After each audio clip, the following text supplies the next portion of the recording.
નમસ્કાર, હું છું પ્રિયા અને તમે જોઈ રહ્યા છો જનતા કી જાણકારી ન્યૂઝ। નજર કરીએ આજના સમાચાર ઉપર। ડીસામાં સિઝનનો પ્રથમ ધોધમાર વરસાદ 3 ઇંચ ખાબક્યો, જનજીવન પ્રભાવિત। રાજ્યભરમાં છેલ્લા 20 દિવસથી ચોમાસાનો માહોલ જામ્યો હતો, પરંતુ આજે ડીસામાં ચાલુ સિઝનનો પ્રથમ ધોધમાર વરસાદ નોંધાયો છે, જેમાં અંદાજે 3 ઇંચ જેટલો વરસાદ ખાબક્યો હતો। આ ભારે વરસાદને કારણે શહેરના નીચાણવાળા વિસ્તારોમાં પાણી ભરાઈ ગયા હતા, જેના કારણે જનજીવન ખોરવાઈ ગયું હતું। સવારથી ધોધમાર વરસાદના કારણે શાળાઓમાં પણ રજાઓ જાહેર કરવામાં આવી હતી। ડીસા શહેરના રીજમેન્ટ, બેકરી કુવા, Ambikanagar, Ranpur road, pink city સહિતના અનેક વિસ્તારોમાં પુષ્કળ પ્રમાણમાં પાણી ભરાઈ ગયા હતા।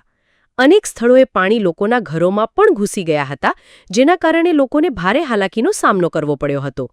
સ્થિતિને પહોંચી વળવા માટે ડીસા નગરપાલિકા કચેરી અને મામલતદાર કચેરી ખાતે કંટ્રોલ રૂમ શરૂ કરવામાં આવ્યા છે। ડીસાના ધારાસભ્ય પ્રવીણ માળીએ આ કંટ્રોલ રૂમની મુલાકાત લઈને પરિસ્થિતિનો તાગ મેળવ્યો હતો અને જરૂરી સૂચનો કર્યા હતા।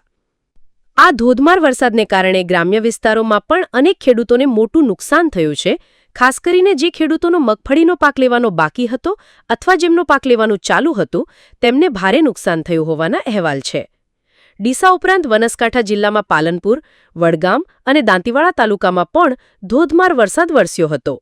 દાંતીવાડા તાલુકામાં પડેલા ભારે વરસાદના કારણે ડીસા તાલુકાના ધાનપુરા અને ઘાડા વચ્ચેના વહોળામાં પાણી આવતા રસ્તો બંધ થઈ ગયો હતો, જેના કારણે આ ગામોનો સંપર્ક તૂટી ગયો હતો। આ ઉપરાંત દાંતીવાડા અને ગોળ ગામ વચ્ચે પણ વહોળામાં પુષ્કળ પાણી આવતા ગોળ ગામનો સંપર્ક પણ કપાઈ ગયો હતો।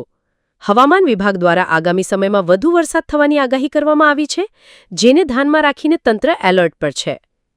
અહેવાલ રિપોર્ટ ભરત ઠક્કર, ડીસા, બનાસકાંઠા।